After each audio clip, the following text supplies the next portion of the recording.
So with the January transfer window now firmly shut, I thought now would be a good time to rank every Championship club's transfer business from worst to best. And I've got to say, some clubs in the Championship had an absolute shocker of a January transfer window, whereas other clubs I think have done very well. So do let me know in the comments down below, who do you think did the best and worst business in the January window? And as well as that, how did your club get on? Were you quite underwhelmed by what your club was able to achieve in January, or have you been quite impressed? If you do go on to enjoy the video, make sure you do leave a like, it's always massively appreciated. As well as that, make sure you subscribe for a bit of regular Championship content. But without further ado, let's get into this ranking. So we're going from worst and we'll get up to best. So kicking things off at the bottom of the list, who had the worst January transfer window? For me, it's going to have to be Bolton Wanderers. Now, they're currently the lowest scorers in the Championship. They're sat in the bottom three. They've only scored 19 goals all season. Surely, if there was one position that they were going to look into strengthening in this January window, it was going to be some firepower up front. Did they do that? No, they didn't. Instead, their only signing has been Callum Connolly, coming on loan from Everton for the rest of the season. He spent the first half of this season out on loan at Wigan, where he really didn't impress there. He had an average match rating of 6.22, which really isn't anything to shout about. It's a defensive midfielder coming in, and he may give them more options in midfield, but looking over that squad, their hopes of survival this season are resting on the shoulders of Clayton Donaldson, who's yet to score a goal this season. So for Bolton, they're making it in at the bottom. Then coming in 23rd, just above Bolton, I'm going to have Rotherham United, another team who I thought has had quite a disappointing transfer window, considering they're sat just above the relegation at the moment, and considering how much teams like Ipswich and Reading have strengthened in this window. Rotherham really have let the ball slip for this one. I felt like a striker was needed for their team as well. One interesting stat that I saw the other day, Rotherham have had the 6th most amount of shots so far this season in the Championship, but have scored the 3rd fewest amount of goals. So that, if anything, goes to show their lack of clinical ability this season. And I've got to say, Paul Werner, I think, is doing a fantastic job there. With the limited resources he's having to work with, it was another quite disappointing transfer window where they were only able to sign one player. That was Matt Crooks from Northampton Town. Apart from that, no one else has come in for Rotherham. And then next up, we've got Swansea City. Now, in fairness, Swansea's window could have been a lot worse if the likes of Leroy Fer and Daniel James were to leave in the window. Obviously, the James deal being quite dramatic, going to the final few minutes, and that one fell through in the end. Overall, though, I think Swansea have had another very disappointing window. The same can be said about summer as well. They had a bit of a fire sale there, and the same atmosphere was going around in January. It's clear to see that Graham Potter's working with two hands tied behind his back at Swansea at the moment. I think he's doing a fantastic job, and there's so much promise in that squad as well. That's why it's so frustrating with Swansea's current situation with their owners. It's clear that they're not backing the team at the moment. There was no new incomings in January, and they loaned out the likes of Wilfred Boney, Jefferson Montero, and Tom Carroll. So overall, it was a pretty bad window. Then up next, we're going to have Brentford. I felt like they had quite an underwhelming transfer window as well. They weren't able to sign any new players, and they saw players like Chris Mentham and Nico Yanaris both walk out the door. Obviously, Mentham being their marquee player who left in the January window, really going to Bournemouth for a fee of about £13 million. And they also saw Yanaris leave, going to the Chinese Super League. Brentford probably could have gone out and reinvested all that money in the January transfer window, where there probably isn't great value for money. So what I think Brentford are going to do is probably save some of that up until the summer and look to reinvest in the squad then, where it's probably going to be a bit more of a sensible option to do so. You know, Brentford for the rest of the season, and they're not going to go down, but equally they're not going to make the top 6, so maybe it's a chance to bet in some more youngsters. After that, we're then going to have QPR, another team who wasn't able to bring anyone in this transfer window. However, there was a reason for that. Obviously, QPR were under an embargo in this window. The reason I'm going to put QPR a little bit higher than some of the teams below them is because they didn't lose any of their big players. The likes of Luke Freeman and Eze, who a couple of teams were sniffing about, they managed to keep hold of them. And considering the situation with the EFL and QPR at the moment, they couldn't have done much anyway. Up next, we're going to have another club who's having problems with the EFL at this point in time. That is going to be Birmingham. For that reason, their incomings were always going to be quite limited, really. They did bring in one player, a free agent coming over from the Swedish league, but apart from that, there wasn't really much movement going on around Birmingham throughout the window. However, they were able to keep hold of Che Adams, and that was always going to be the thing that either made or broke this transfer window for Birmingham. He's probably going to go on to score over 20 goals this season, and in the summer, I'm in no doubt that there's going to be more clubs coming in for him with probably an inflated price tag. His value with each goal he's going to score for the rest of the season is only going to continue to go up, and it gives them a chance of actually finishing the season quite strongly. Up next, we then got Hull City. They had a bit of a weird window, really, because they were able to keep hold of their big hitters.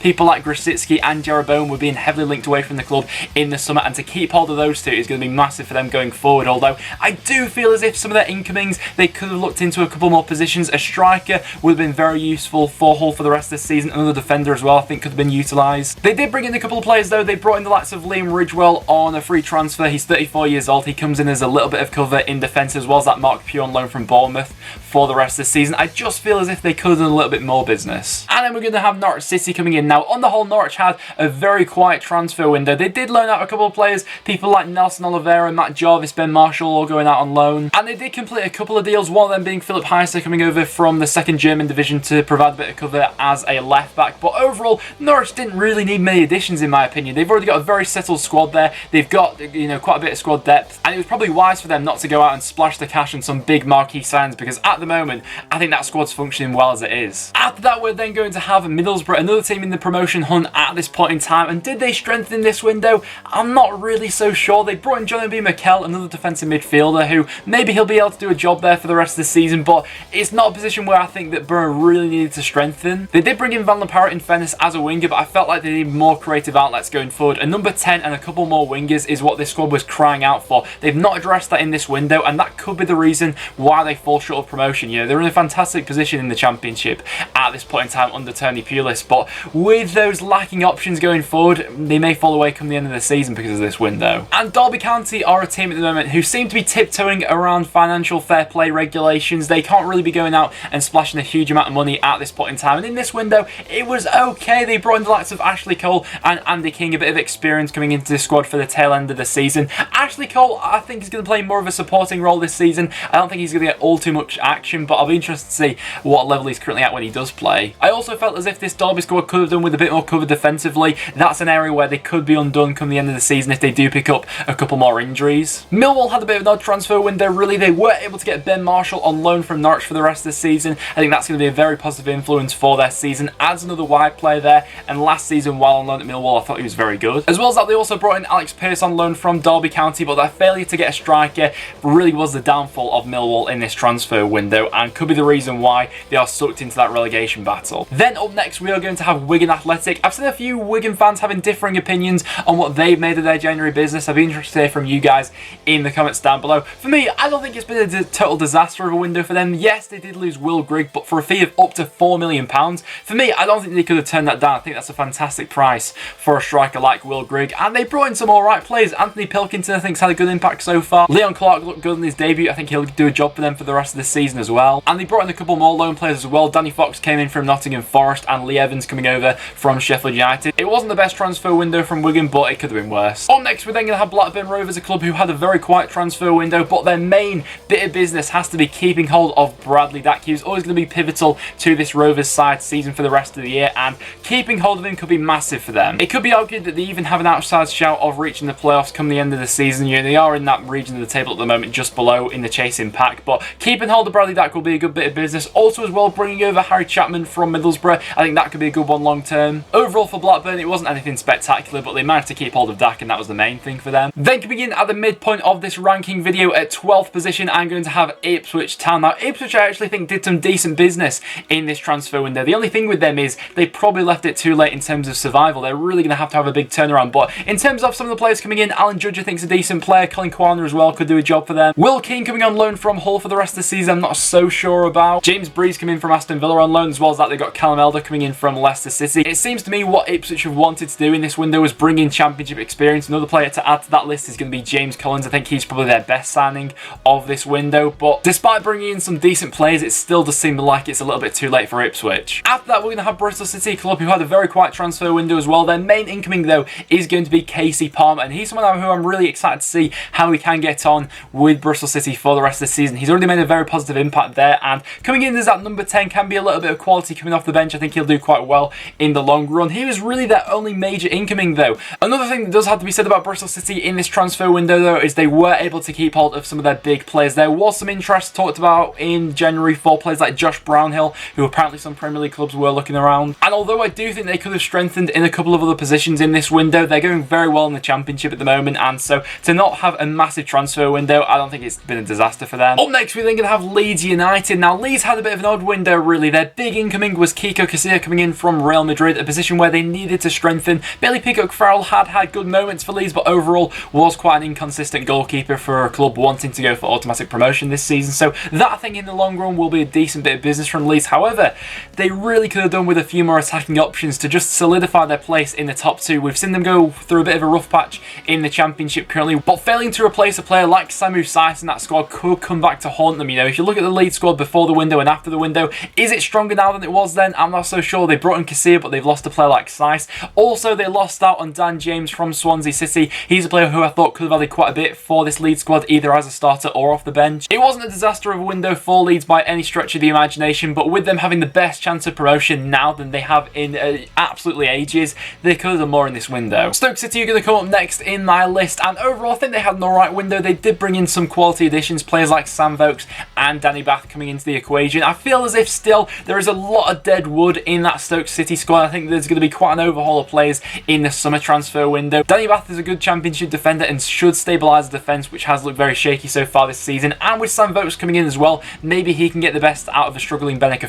In both transfer windows that Stoke have had since being in the Championship, they have spent a lot of money, and considering they're currently sat 15th in the Championship, there are no excuses for this Stoke squad not to be pushing up the Championship. But judging by recent performances, that's probably not going to be the case. But even despite their poor run of form lately, I don't think it was a bad window for them. After that, we're going to have Nottingham Forest. Now, they had quite a peculiar transfer window. There is a large possibility that all of Forest's new signings could come into the squad and completely flop. You know, there's a massive possibility of that.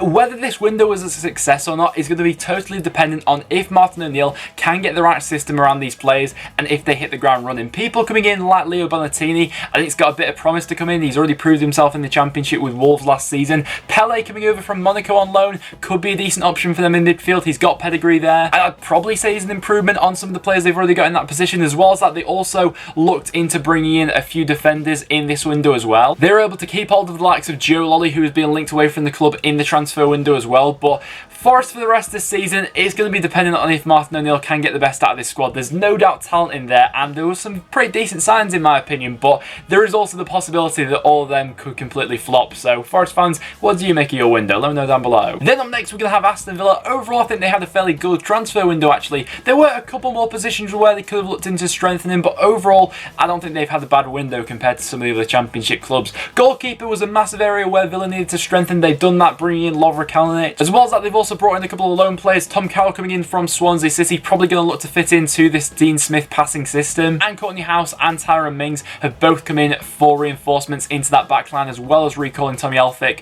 from his loan at Hull City. So overall, I don't think that Villa have had a particularly bad window. They were able to keep hold of Tammy Abraham, which is going to be massive for them for the rest of this season. Obviously, with the whole saga about if he was going to go to Wolves or not. I do feel as if they probably could have gone in for a couple more players though. One particular position where I felt like they probably could have done with another player in would be another holding midfielder, someone like Leroy Fer. And now we are moving on into the top 5 clubs who I felt had the best January transfer window. So coming in position number 5, we are going to have Sheffield Wednesday. Now, Wednesday would have been a lot lower down in my estimations if it wasn't for transfer deadline day, but they did some brilliant business late on. When Steve Bruce was coming in, he was able to complete the signings of Lazar coming on loan, Ronaldo Aarons also coming on loan from Newcastle, as well as that Dominic Iorfa coming in from Wolves. Fullbacks have been quite a problem position for Sheffield Wednesday for quite a number of years now, it has to be said. So for Steve Bruce to address that instantly as soon as he walks in the door, I think is a positive sign for Sheffield Wednesday going forward this season, as well as that they've added a winger in Ronaldo Aarons who has pace going forward.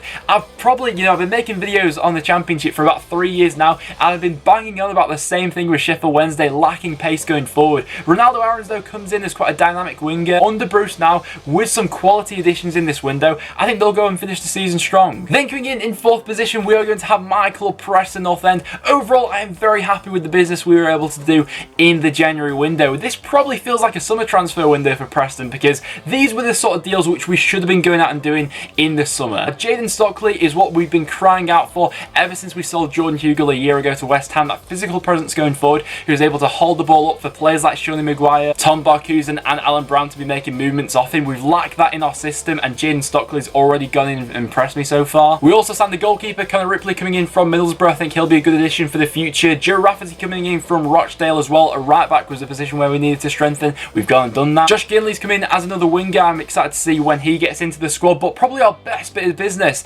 was Brad Potts coming in from Barnsley. We broke our transfer record for this guy, and whenever I've seen him play, I've been very impressed so far. Myself, I think he's probably played better when he's been in a central position opposed to being out wide, but he's a very strong runner with the ball, and given time to develop over this season, I think he will be a perfect player for this Alex Neil system. Then coming in third in my rankings, I'm going to have Reading. Now, considering they've only brought in loan players, I actually think they've had a very successful transfer window. Reading's aim for the rest of this season is obviously going to be survival, and given some of the players they brought in, I actually think they've given themselves a very good chance of achieving that now. Nelson Oliveira's probably been their marquee signing coming in so far. Obviously, he's been in the media lately after that stamp from Tyrone Mings, but when he does recover from that, I think he'll score a ton of goals for Reading this season. He's the sort of player who could make the difference as to whether they stay up or not. As well as that, I also think players will bed in well, like Lewis Baker, Ajaria coming in from Liverpool, Miazga from Chelsea, and Martinez from Arsenal as well is also a very good goalkeeper. I thought he had a good debut for them. They did lose Bacuna to Cardiff for £3 million,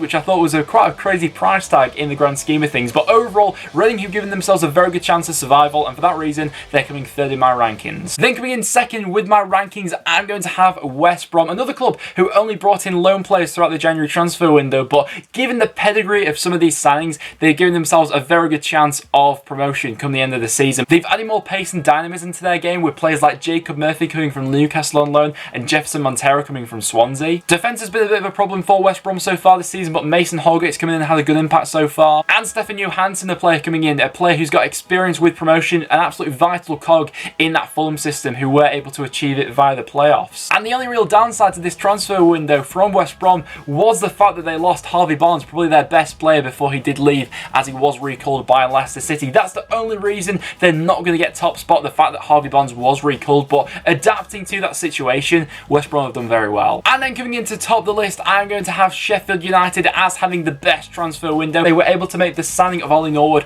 permanent. Obviously, he was on loan for the first half of this season. Been an absolute quality player for them so far this season. As well as that, they've also strengthened their squad. They brought in a player like Gary Medine, who's an obvious upgrade on someone like Leon Clark. Scott Hogan's an upgrade on someone like Connor Washington, who they may have played in that position before as that sort of dynamic striker to play off someone like Billy Sharp. And Kieran Dowell's a player who comes on loan from Everton, who also gives it a bit more flair and dynamism from the bench. Sheffield United last season got into a fantastic position in the Championship, but just for the final stages they seemed to fall away a little bit. They didn't really have that squad depth in there and were lacking quality in a couple of areas. I don't think that's the case this season. I think this Sheffield United team is really the real deal now. They've got quality all throughout their team. Their spine is incredibly strong, and they've only got an added to that in this January window. I think they've got a fantastic chance of promotion this season. They currently sit third in the Championship, and overall, it was a very good one for them. But guys, there you have it. There are my Championship rankings for each club from worst to best as to what I made of each of their transfer windows. So do you guys agree with how I ordered the clubs? Let me know in the comments down below. As well as that, make sure you subscribe for some regular Championship content and do leave a like on this video. It is always massively appreciated. But apart from that, guys, thank you very much for watching. Make sure to check out all the other links in the description down below. But apart from that, thank you very much, and I'll see you all in the next one.